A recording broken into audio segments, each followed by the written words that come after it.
Good evening, and welcome to the Pascal Lectures on Christianity and the University at the University of Waterloo for the year 2012. My name is John North. I'm a professor of English in the University of Waterloo here. As we begin the session this evening, I want to remind you a bit of the history of the Pascal Lectures. Blaise Pascal, 1632 to 1662, was a 17th century French academic and Christian. He is remembered today as a forerunner of Newton in the establishment of calculus and as the author of his Christian meditations, Les Pensées. Members of the University of Waterloo, wishing to establish a forum for the presentation of Christian issues in an academic environment, have chosen to commemorate the spirit of Pascal by an annual event, the Pascal Lectures on Christianity and the University. The Pascal Lectures bring to the University of Waterloo outstanding individuals of international repute who have distinguished themselves in both an area of scholarly endeavor and an area of Christian thought or life. These individuals discourse with the university community on some aspect of its own world, its theories, its research, its leadership role in our society, challenging the university to a search for truth through personal faith and intellectual inquiry which focus on Jesus Christ. Before we begin the lectures and I introduce the person who will introduce Dr. Rice, I have to remind you of some ground rules. The first is that there will be no interruptions until the lecture has ended. After that, there will be a question period. I will take the questions and then repeat them at the mic to make sure that everyone hears. If these rules are broken, that is, if the discussion becomes shouting or abusive, and if necessary, then those who break the rules will be removed from the theater. And now I introduce to you Dr. David Perrin. David is the president of St. Jerome's University. St. Jerome's University is affiliated with the University of Waterloo. They each received their charter together in the year 1960. And so now, David, please come and introduce our speaker of the evening, Professor Charles Rice.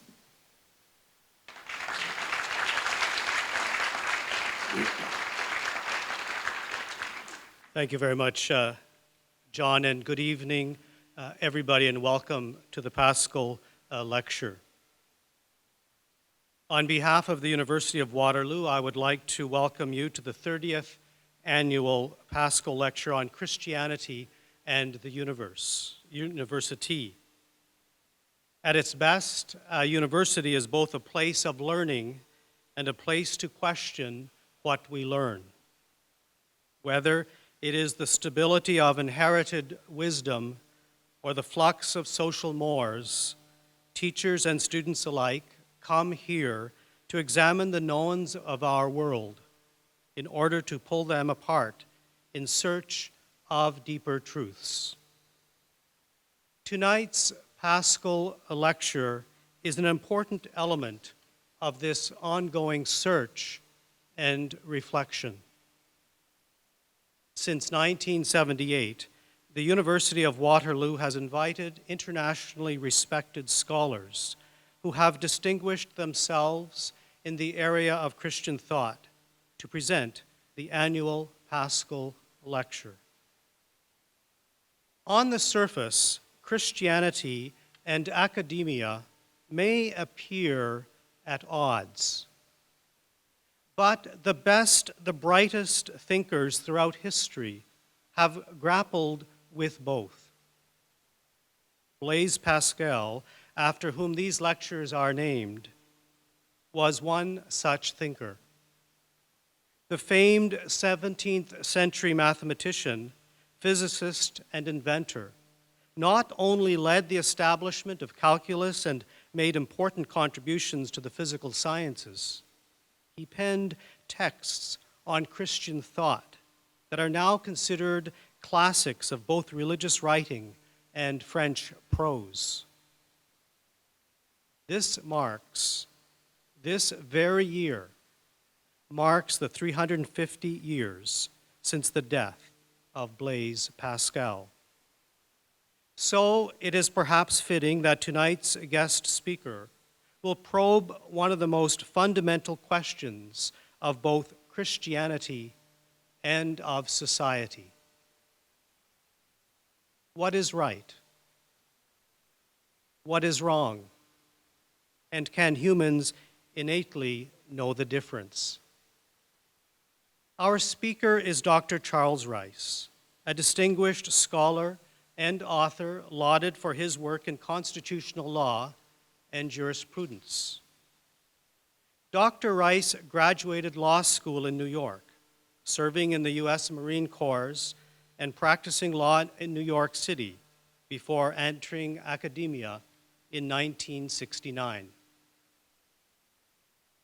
In a distinguished career, Dr. Rice has sat on the U.S. Educational Appeal Board, consulted to the U.S. Commission on Civil Rights and other congressional committees, edited the American Journal of Jurisprudence, authored 8 books, and created the 13-part television series called The Good Code, The Natural Law. In his spare time, such that it is, he is assistant coach to Notre Dame's boxing club. In short, Dr. Rice is an esteemed scholar and distinguished Christian thinker who can stand his ground both in the lecture hall and the boxing ring. You have been warned. This university stands tall on the pillars of respect, tolerance, free expression, and rigorous debate. It is in this spirit of exploration and inquiry that I am pleased to introduce tonight's speaker, author, scholar, and professor emeritus at the Notre Dame Law School, Dr. Charles Rice. Welcome.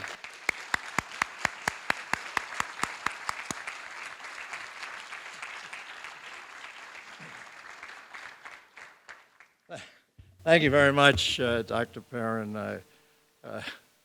This may be a strange thing to say in light of the interesting developments of the past few days, but it's really a pleasure to be here.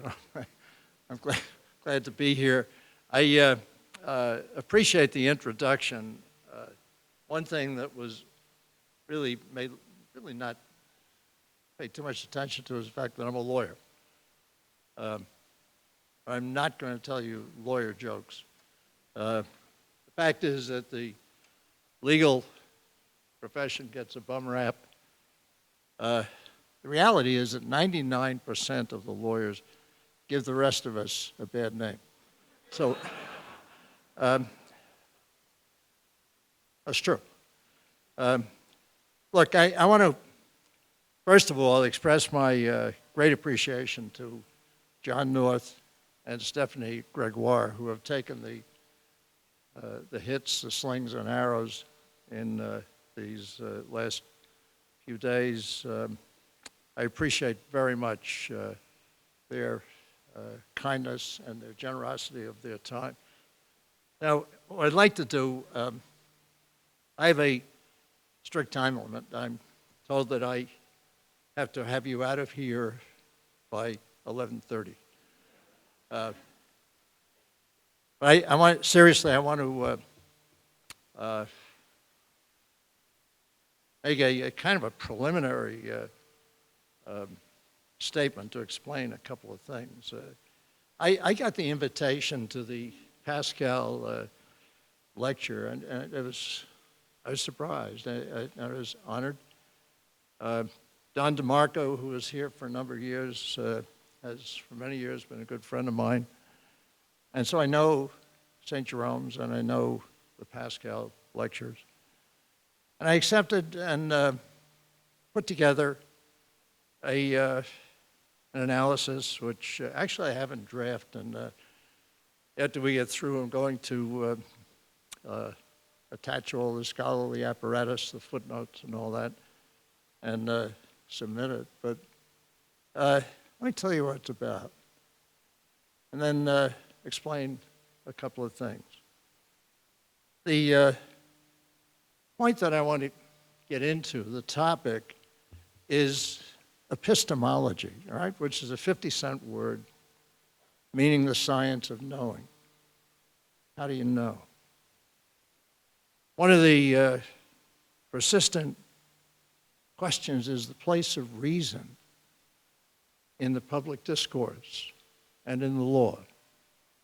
Pope Benedict XVI has repeatedly, he's kind of made it a constant theme. He has repeatedly emphasized the fact that modern culture restricts reason to the empirical. He said that most prominently at Regensburg. And this is a very important thing. And I hope, and I'm going to try, to invite us all to consider what this all means in terms of a lot of things.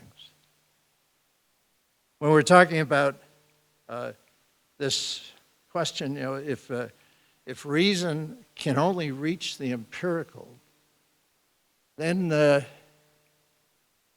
it can't reach objective moral truth. And it certainly can't know anything about God. One consequence of that is that if that's true, questions of objective moral truth and questions about God are ruled out of the public discourse because they are dismissed as non-rational. Because reason, under this rubric, cannot know anything about them. And the question has many implications, which I think is why it's important.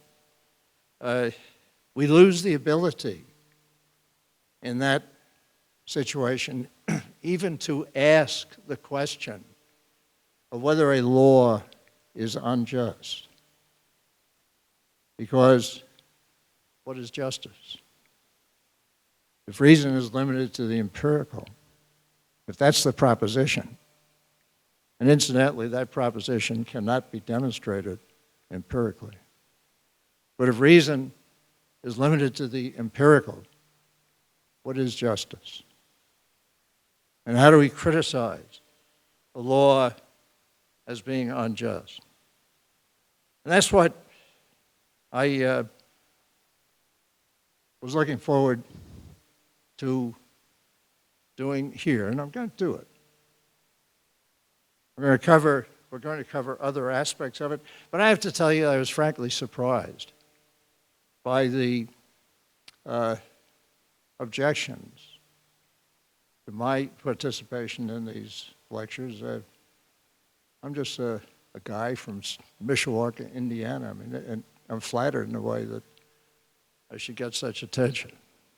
But I was surprised because the objections have been premised and stated principally because I adhere to and advance the teaching of the Catholic Church on same-sex marriage and on other issues. And I plead guilty. I gratefully believe, accept, and fully agree with all the teachings of the Catholic Church. The reason for that is because I agree with Paul VI in Ecclesiam Suam that Jesus Christ, who is God, lives in and teaches through the Catholic Church. So this is an important thing. It's a foundational thing. I respect, I'm not kidding about this. I respect the protesters. And I respect their protests. I admire, as a matter of fact, their tenacity and their fervor. So please don't interpret anything here as any kind of disparagement of anybody. But I do plead guilty. I have no hesitation in discussing and defending the teachings of the Catholic Church in on marriage or any other subject in any appropriate forum. One indication of that is the ease with which the protesters were able to find numerous things I had written or said. So please don't, again, those subjects are not part of this lecture. I'm not getting into those subjects. So please do not interpret this in any negative way. I'm just trying to tell you what I want to try to do this evening.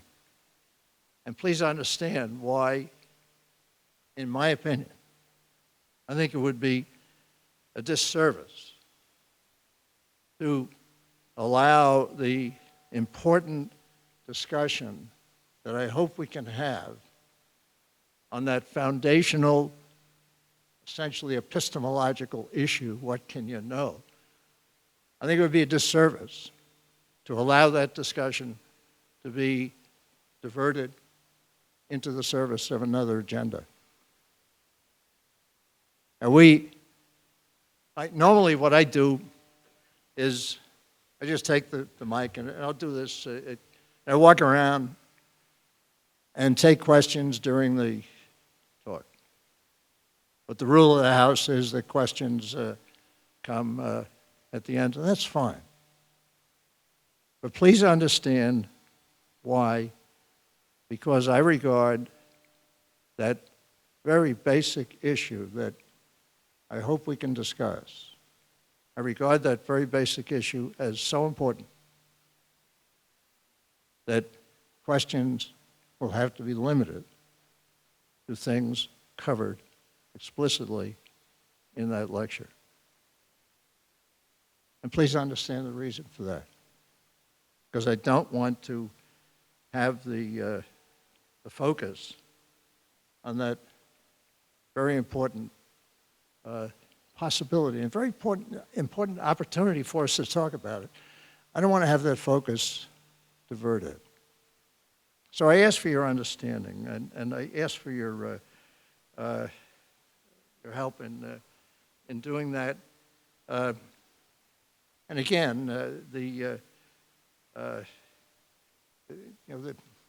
protests don't bother me, and I do not in any way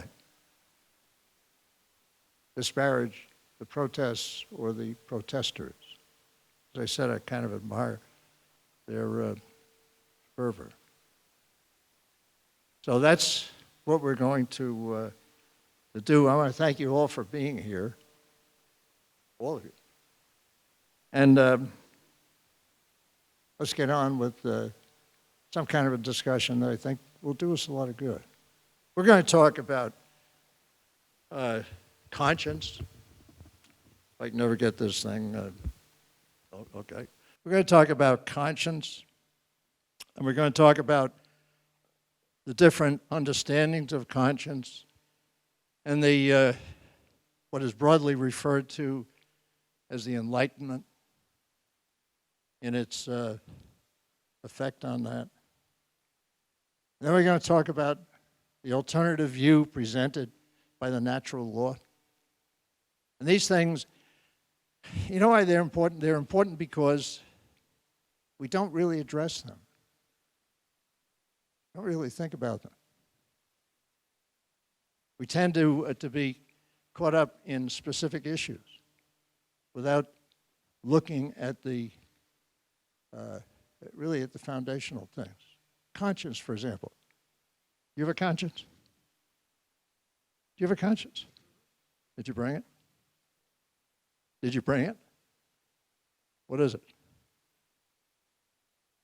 What is it? What is it? What's your conscience? See, I can't see anything out there, so this is great. If they turn these lights off, yeah, what's your conscience? Not bad.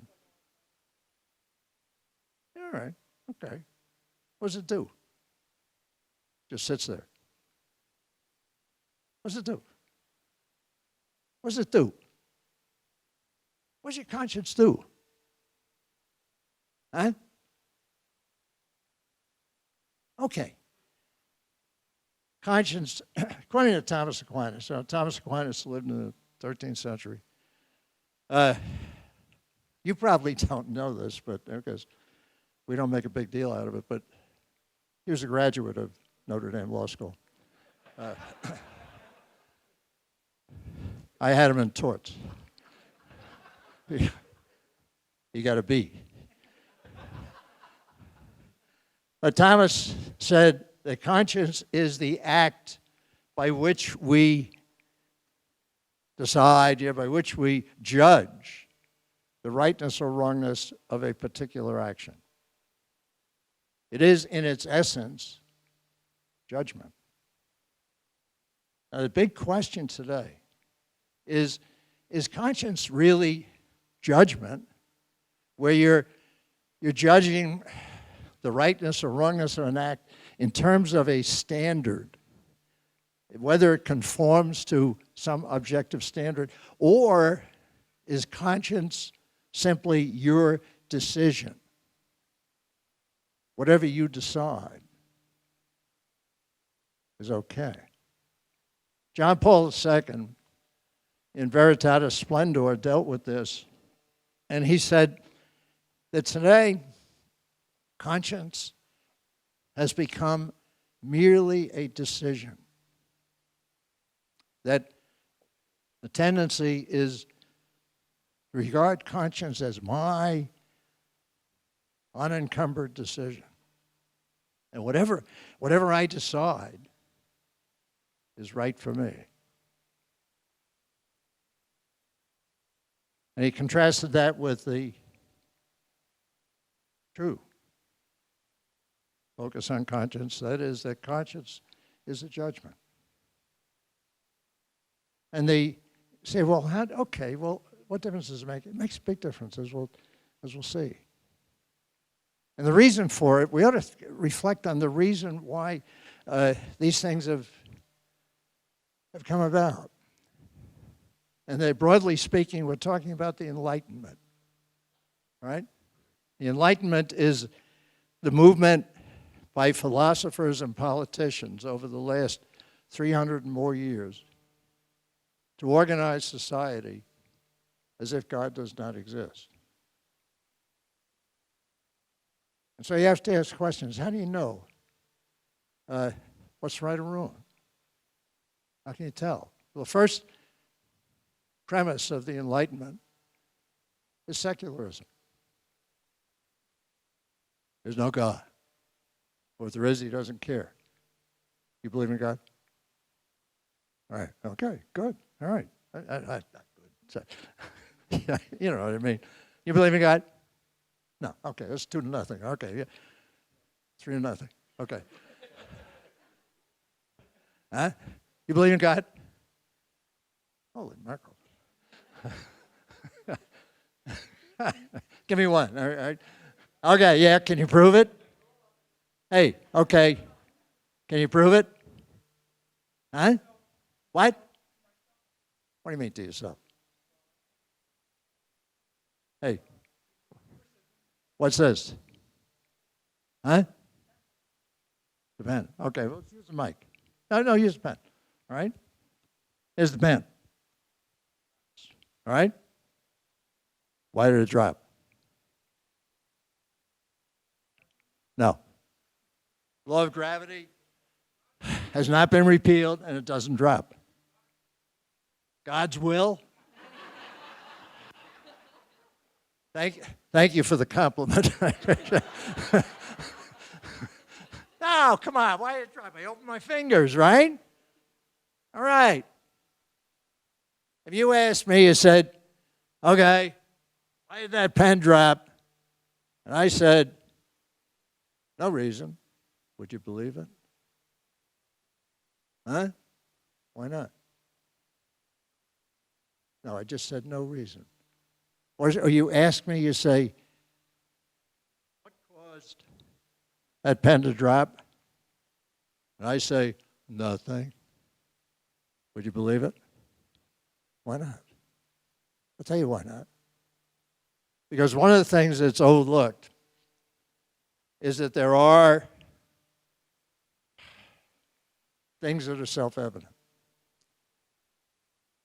Some things you put the proposition together, the terms of the proposition together, any rational being knows it's true. One of those things is the principle of sufficient reason. That there is a sufficient reason for everything. Every effect has a cause. Now, when we talk about God, what are we talking about? We're talking about an eternal being. You're not eternal. You are immortal, believe it or not. If you get hit by the truck out there, you get totaled. You're a spiritual soul. And you know that because you can do things that only a spiritual being can do. That is, you can abstract and reflect. And a spiritual being is a being without parts. And death is the breaking up of something into its parts. And the nature of a spiritual being is to continue living. Now, what we want to know, that's immortality. What about an eternal being? When we're talking about God, we're talking about a being that always existed. How do you know just using your reason, or can you? How do you know just using your reason that there always had to be an eternal being? How many of you guys have seen The Sound of Music? Remember that movie? All right? Remember the scene down by the lake where the guy proposes to Julie Andrews? And she thinks that's pretty neat. So she breaks into song. All right? What'd she sing? She sang, somewhere in my childhood, I must have done something good. And the punchline, nothing comes from nothing. Nothing ever could. And one of the problems with our culture is that we tend to think that the smart guys are the naysayers. We tend to think that the smart guys are the academics who think that something can come from nothing. Of course, there always had to be an eternal being. As John Paul asked, he said, why is there something rather than nothing? Of course there did. You think about that, it'll blow your mind, but it's true. But the culture in which we live rejects that. Rejects even the thought process. The second principle of the Enlightenment as it's applied is relativism. What Benedict XVI has called the dictatorship of relativism. Well, of course, the statement, all things are relative, is absurd, because if it's true, that statement must be relative. But you get more involved here than just a carnival of conflicting interpretations of moral judgments. You get a very serious question concerning law. Legal positivism is the jurisprudence of relativism. The foremost legal positivist of the 20th century was Hans Kelsen. He wrote the Austrian Constitution of 1920, very influential. And Kelsen said the purpose of law is to enact the basic norm of society and other norms as determined by the legislature. He said that his philosophy was what he called philosophical relativism. Now think about this. He said philosophical relativism is the philosophy of democracy, because if everybody agrees that nobody can know what's right or wrong, and nobody has the answers, then we'll agree to get along. Philosophical absolutism, he said, and he specifically mentioned Thomas Aquinas in this respect, but he didn't understand Thomas. He said philosophical absolutism leads to totalitarianism. Why? Because he said if you think that you know what's good and you're in charge, of course you're going to enforce that on everybody. And he was light years away from what St. Thomas said. Because what Thomas said was that the law should not try to enforce every virtue or forbid every vice, because it would be held up to disrepute. The law, he said, must forbid, and this is a quote, murder, theft, and such like, things without the prohibition of which the community could not be maintained. But legal positivism, Kelsen is just a clear example of it. Legal positivism stands for the proposition, as Kelsen defined it, that a norm of any content can be a valid law. Think about that. Think about that in terms of the question of whether reason can know what is just. Kelsen said justice is an irrational ideal. So if we are here and we're debating the John North extermination law, all right? We are the parliament of the world, and we're going to vote to exterminate John North. And somebody leaps up and says, you can't do that. It's unjust. The proper positivist response would be to say, stop emoting. Because reason can't know what is just. And you might think, well, so what? Well, Kelsen, I use him, and incidentally, he has been explicitly challenged by name by Benedict XVI on at least 2 occasions. But I use Kelsen because Kelsen was an honest guy. And after the World War, after the Second World War, he wrote about this. And he said, Auschwitz, the Soviet concentration camps, Mussolini's concentration camps, he said they were all valid law. Because all it requires for a law is that it be enacted by the prescribed process and that it be effective. He said, we don't like them, but they were valid law. You got to think about that. What have we given up? And what are we inviting? If we have put ourselves in the intellectual position where we can no longer say that Auschwitz is unjust. Very important. That's why the topic of this so-called lecture, it really isn't a lecture. I'm just trying to have a conversation is so important. Secularism, relativism. The third is individualism. This stems from the social contract. Hobbes, Locke, Rousseau. Aristotle said, man is a political animal. Man of both sexes, of course. Man is a political animal. Thomas says, man is social, political. Yeah. By nature, we're social. Since the Vatican Council, the Church has developed this to a much finer degree.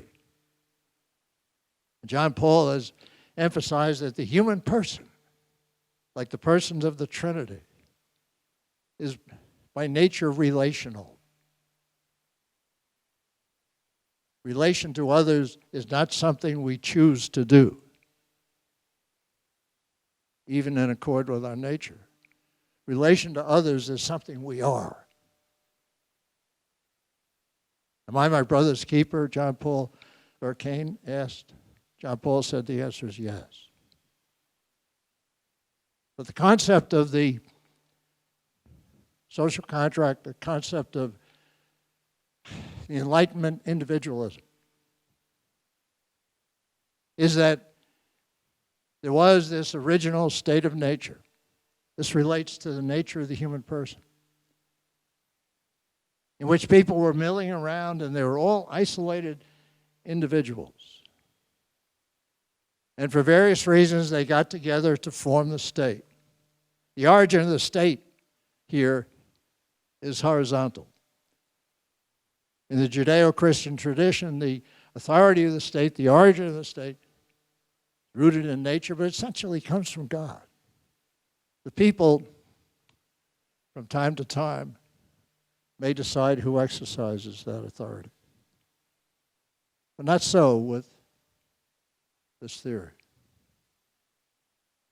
The people get together. With Hobbes, it was so they would stop killing each other. With Locke, it was so they could have a common judge. With Rousseau, it was so they could return to the state of nature. And they got together and they formed the state. With Hobbes, you turned over to the state every right except, incidentally, not incidentally, but curiously, your right to life and your right not to incriminate yourself. With Locke, the purpose of the state was to reserve rights. But Locke was an empiricist. And he said, and this is a quote, when you enter the social compact, you agree that the majority concludes the rest. With Rousseau, the state was all-powerful. Could even force you to give up your life. So we have this individualist, relativist, secularist thing. You say, okay, so what? All right, let's go back to conscience. All right? And we're talking about conscience. We have a big uproar in the United States over the president's health care mandate on the question of conscience. And what we got to ask is, wait a minute, is conscience important? If conscience, under the Enlightenment premises, is really just your decision,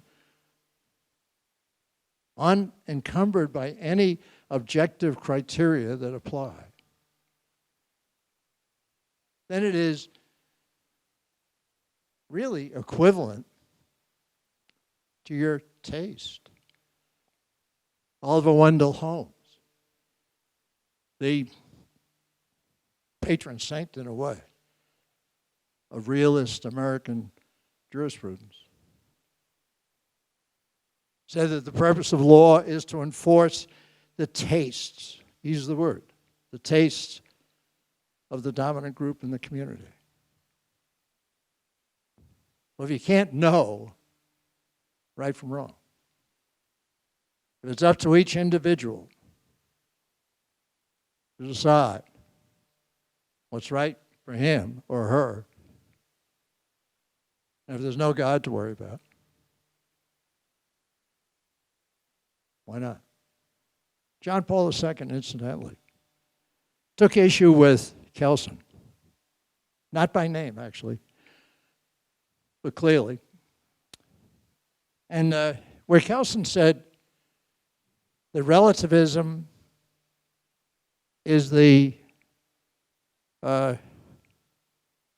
philosophy of democracy, John Paul said just the opposite. He said relativism is the philosophy of totalitarianism. Why? Why would he say that? He said that because, as he said, if you don't have a common, reasoned foundation to talk about, what's left but force? What do you reason about if reason can't reach questions of right or wrong? Then all you can reason about are the instrumental things. How do we reach whatever end we decide to follow? This is a big deal. Nobody can cram this down your throat. You have to think about it. We have to think. All of us have to think about it. To say this is not something where you can just go, oh, okay. Yeah. You have to think about it. You have to think about the alternative to this culture. And that is some form of natural law. Because the whole idea of natural law is that you can know objective reality. Now let's get back to basics. How do you know anything? How do you know anything? We'll go back to Aristotle. He did not graduate from Notre Dame Law School. Couldn't get in. How do you know anything? Well, you do it this way. And Thomas spelled this out. The object, a door, all right, presents itself to my senses, my external senses, my 5 external senses, and my internal senses, 4 of them. Imagination, memory, instinct, and common sense, which is the integrating sense. A door presents itself to my senses. What Thomas called the active intellect. He doesn't say there are 2 intellects. He's talking about 2 functions of the intellect. What he calls the active intellect is presented, the senses present that sensible image, that phantasm, to the active intellect, and the active intellect abstracts the essence of that thing. And then it turns around and it presents that abstracted essence to the passive intellect. And the passive intellect forms the idea. Door. All right? The idea, said Thomas, is that by which we know. Descartes, cogito ergo sum, essentially said you can only know your own ideas. Descartes said the idea is that which we know. Thomas is saying, no, the idea is that by which we know the essence of that door. Descartes, or some of the students call him Descartes, didn't trust his senses, right? But to deny the validity of his senses, he had to trust his senses because the stick, when it's put into the water, Looks like it's bent. You pull it out of the water, it's straight. But to say that one of those is false, you have to trust your senses that the stick is straight. And I don't want to get off the wall on that, but that's the idea. The second act of the intellect is judgment. Composition, positive. That is a door. Now we can talk about truth. Now we can talk about truth. Truth is in this context, truth with a capital T is a person, Christ. But in this context, truth is the conformity of the statement to reality. See, this is a realist epistemology. Aristotle, Thomas. That puts the human intellect, human person, in contact with reality. Now we can talk truth. I say that is a door. And you can say, yes, that's true, because you know the essence of a door too. If I say that is a geranium, that's false. Because you know the essence of a geranium, and so do I. And that ain't it. The third act of the intellect is reasoning. All dogs are mortal. Lassie is a dog. Lassie is mortal. So you have these things, and then Thomas goes on to talk about reason in two other respects. This is worth doing. I don't want to bore you, but man, you got to think about this. Thomas said your reason, your speculative reason. He doesn't say you have two reasons, but he's talking about it in terms of two functions. Your speculative reason, the object of that is being. And the first self-evident principle is the principle of non-contradiction, which is based on the self-evident reality that being can't be non-being. Okay, smart guy, what's this again? Yeah, it's a pen. Good thinking. All right. Could it also be a battleship? Could it? Well, I could take it outside, and I could dig a hole with it. That's a shovel. I could throw it at you. That's a missile. All right? I could take it over here, put it like this, and it's a bridge. All right? Little ants could walk across it. But under the aspect, pay attention to this one. It goes under the aspect of its penness. It can't be a pen and not be a pen. You know that. It's black. It's a cylinder. It's hard. It's 5 inches long. But the principle of non-contradiction is that a thing cannot be and not be at the same time under the same aspect. In terms of its penness, this can't be a pen and not be a pen. Thomas also talks about the practical reason. The object of the practical reason is the good.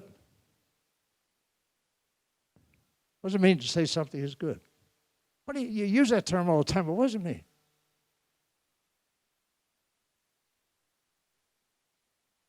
What Thomas tells us is that the good is that which all things seek.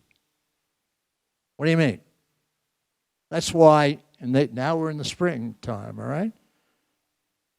And you can see the grass sometimes growing up between the cracks in the sidewalk. The first principle of the practical reason is that the good is that which all things seek. Not just persons, but all things. And what follows from that is the first principle of the natural law. which is seek good and avoid evil. Okay, so what's the good in human nature? What is good? Thomas identified 5 basic inclinations, which he said we know connaturally in essentially a self-evident way to be good. Can you name one? Come on, what do you think? What's a basic inclination of human nature that you know to be good? Huh? Empathy?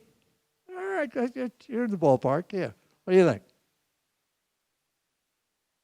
Trust?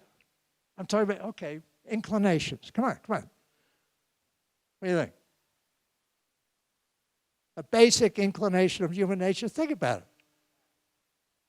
it. Happy, yeah. Huh? Yeah, all right. Yeah. We know that it's good to unite sexually and have children. Yeah. Yeah. What's another basic inclination of human nature? Hey. Yeah, okay. Say what? Food. Yeah, right. Yeah, okay. There are several. You can. You got it. Okay, these are all right. Okay. Let me give you a good breakdown of them. There are others, but first is to seek the good, including your highest good, who is God. Secondly is to preserve yourself, self-preservation. That's why it is good to eat, but not to eat a barbed wire sandwich. All right? The third is preservation of the species, what you were talking about. The fourth is to live in community. And the fifth is to know and to choose. To use your intellect and your will. What's one of the worst things you read about occasionally? You read about these parents who have kept their little kid locked up in the basement for 6 years or whatever. Why is that such a horror? Because it's depriving that child of the basic inclination to know and to choose. So you have these basic inclinations to seek the good, to preserve yourself, preserve the species, live in community, and to know and to choose. Okay, smart guy. How do you know, using those, that theft is wrong?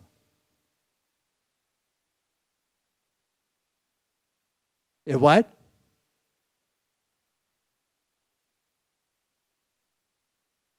It helps you, doesn't it?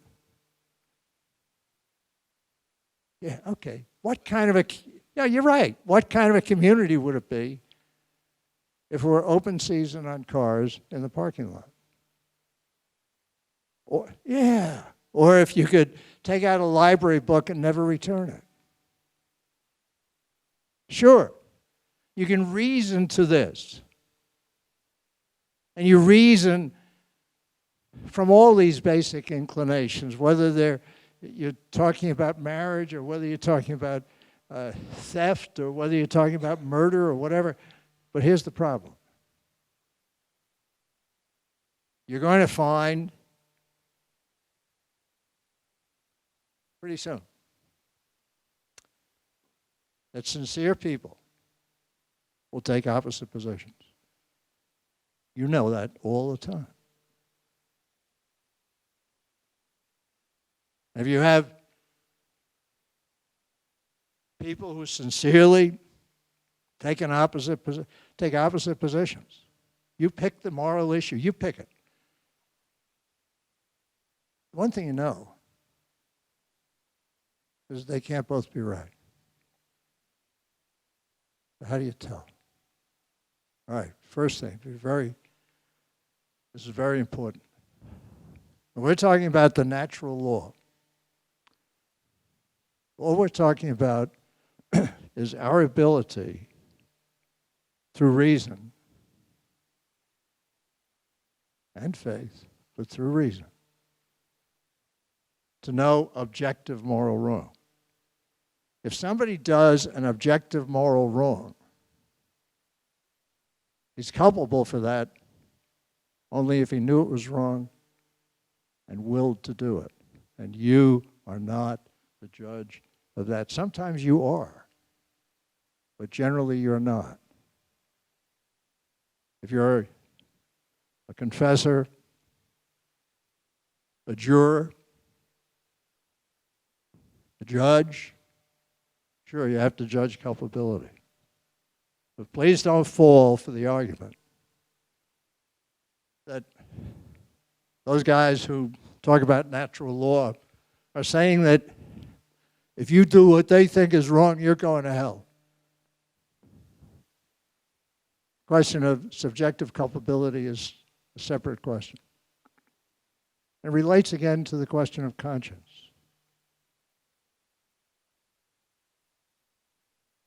And we have a great advantage. As John Paul said, Catholics have a great advantage in the magisterium. The magisterium is the teaching authority of the church, which teaches on natural law. The social and moral teachings of the church are a rich resource. They're positive, they're hopeful. The three basic principles of those teachings are, first of all, the dignity of the person, founded on his or her creation in the image and likeness of God. And the second is solidarity. We are relational. Eve is the mother of all the living. We are our brother's keeper. And the third principle is subsidiarity. Social tasks should be performed by individuals or families or private associations, only if necessary by the state, and then by the lowest level of government. These are big. Why are these principles? Well, subsidiarity, the human person is not fulfilled in the state. The state exists for the person. The person does not exist for the state. And the magisterium is the one force today that is upholding these truths. And all I ask you to do tonight is think about it. Pray about it too. But think about it. Because they are foundational. They really are. They're the only base on which we can make an appropriate judgment on conscience. Cardinal Ratzinger, I've only got 2.5 hours left. Cardinal Ratzinger, in 1991, before he got his present job as Pope, gave an address to all the bishops of the United States in Dallas. You can get it on the Vatican website, vatican.va. And he talked about conscience. It was interesting. He asked the question, he said, somebody made the claim that Adolf Hitler and Adolf Eichmann and Stalin could be saints if they really thought what they were doing was right. Remember your three duties with respect to your conscience: to form it, to follow it if it's clear. You may be culpable for forming it incorrectly, but if your conscience is clear, you follow it. And third, you don't act on a doubtful conscience. If you're in doubt, you try to resolve the doubt. If you can't resolve the doubt,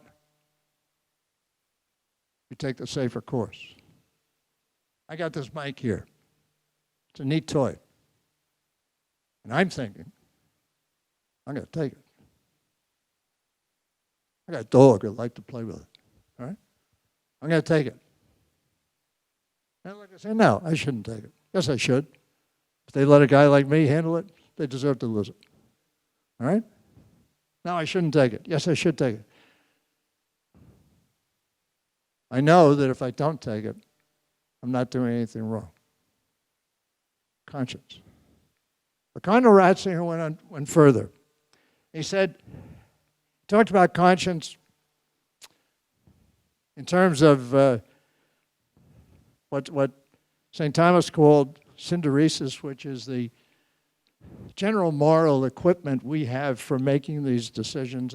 And Ratzinger said, I want to talk about it in terms of another concept, Platonic concept, anamnesis. What's amnesia?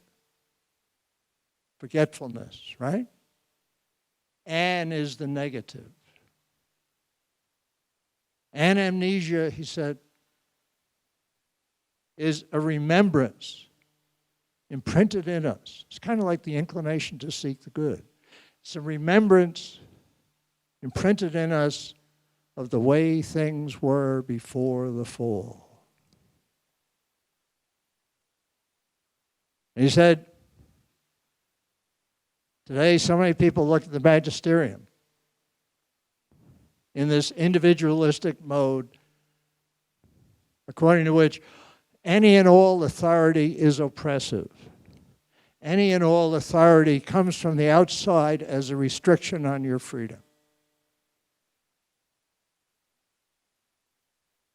He said instead what the magisterium is an aid, recalling to the person the anamnesis of his being. He said Eichmann, Hitler, ultimately, he's taken the position, of course, we can never, only God can really know. But he said they surely failed in forming their conscience. But the magisterium is an aid to conscience. He talked about Cardinal Newman's toast, where Cardinal Newman said, I don't think it's good to bring religion into after-dinner toast, but if I do, I will toast first my conscience and then the Pope. And Ratzinger and Benedict, same guy, agree with him. Because he said, as Ratzinger said, the papacy exists to serve conscience. And your conscience has duties. That's why it's important. If you're taking this individualistic notion that your conscience is whatever you decide, then it trivializes it. Then there's no really intrinsic reason why the state should regard it as sacrosanct. The reality is that conscience is transcendent, and the human person is transcendent because the person is created in the image and likeness of God and has a destiny that transcends the state. Every state and every corporation that has ever existed has gone out of business or will go out of business. Every human being who has ever been conceived will live forever. That's the basis for transcendent rights against the state. And that's the basis on which we can talk about unjust laws. You've got to make a big decision here. You've got to say, wait a minute, am I going to say that I can't know objective moral truth. I can't know anything about God. I can't know anything about objective truth.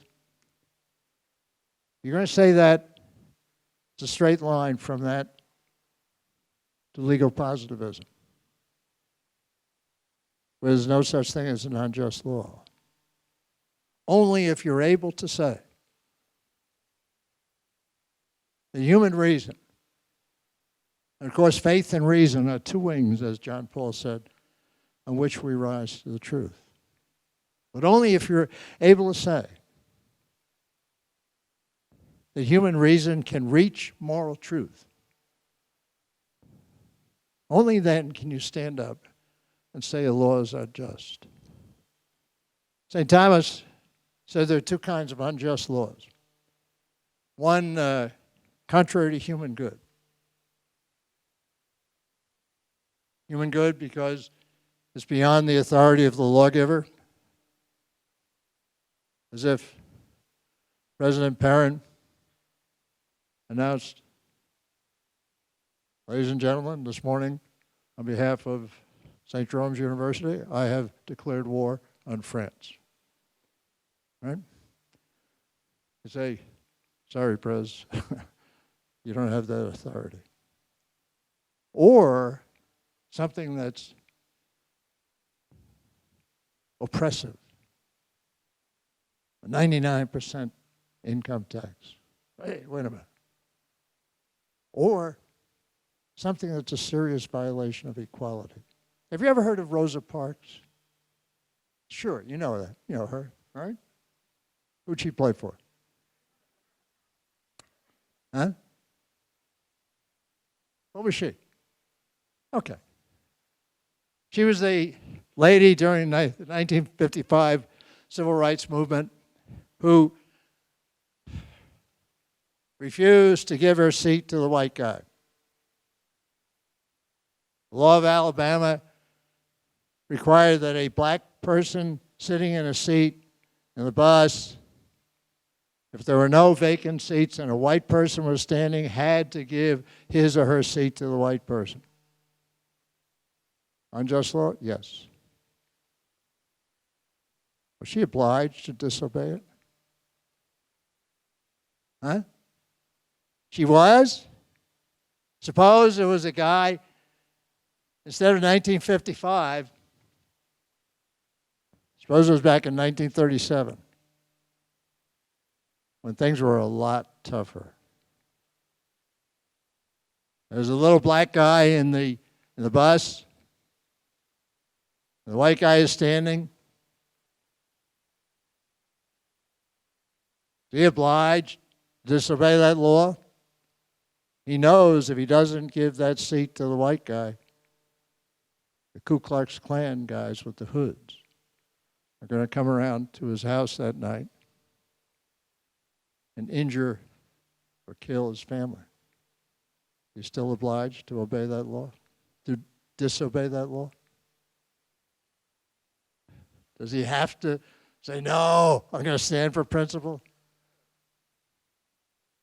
Huh? Okay, let me give you another example. Suppose there were no conscience clause in the military. I'm using the United States military for an example. And a military doctor were ordered to perform an abortion. Would he have to refuse? Could he do it? What's the answer? Huh? Yes. No what? What? Can he do it? No, morally, could he do it? What's the difference between the two cases? Well, St. Thomas said this. He said, if a law is contrary to human good, you have a duty to disobey it, unless disobedience would cause scandal or disturbance. That is, unless disobeying it would cause a greater evil. That's why, I hate to tell you this, but that's why you got to pay your income tax. All right? Because, I mean, the income tax laws, I don't care what country you're in, have injustices in various respects in their collection or disposition of the revenue. But it's contrary to the common good to refuse to pay taxes. So you got to do that. That's a law contrary to human good. It's not requiring you to violate the divine law. If that guy gets up and gives his seat to the white guy because he doesn't want his house to get burned down, he's not violating the divine law. But the second kind of unjust law, and here's where it really gets important, is the law contrary to divine good. What St. Thomas says there is that you must disobey. You must disobey, even at the price of your life. This, of course, gets you into formal cooperation and material cooperation. Formal cooperation. We cooperate all the time in evil done by others. We do, sure. You don't even know it. Formal cooperation is where you intend to do that.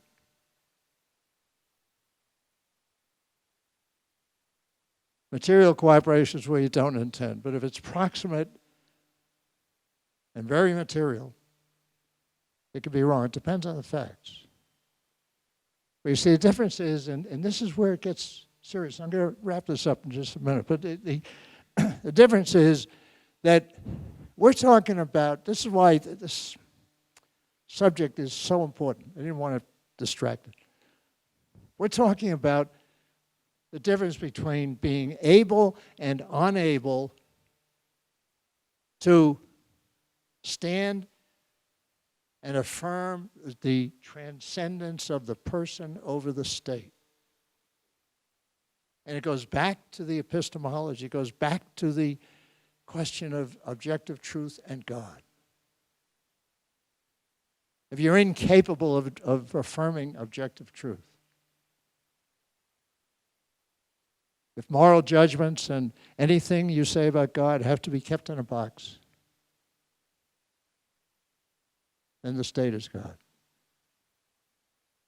Big deal. Very important. On the other hand, we're talking here about affirming the transcendent rights of the person over the state. Where do you get your rights? There are different kinds of rights. Some rights you get from the state. The right to drive a car. The right to vote. But there are also human rights. You're a relativist, social contract guy, you get those rights from the state or from the majority.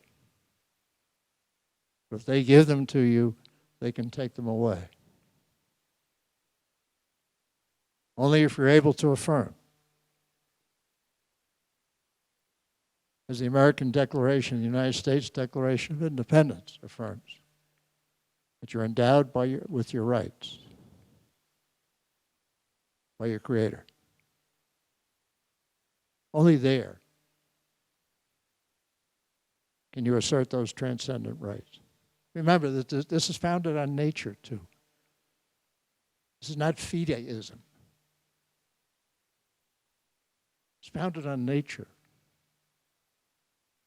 Because in the nature of things, you have transcendent rights because you're going to live forever. You have a destiny that transcends the state. That's why this is important. And I really appreciate your coming out. I don't care what side you're on this big flap here. I don't care.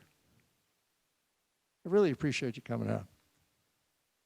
I appreciate you putting up with the length of this thing. I ask you to think about it and pray about it. Because it really does come down to the question,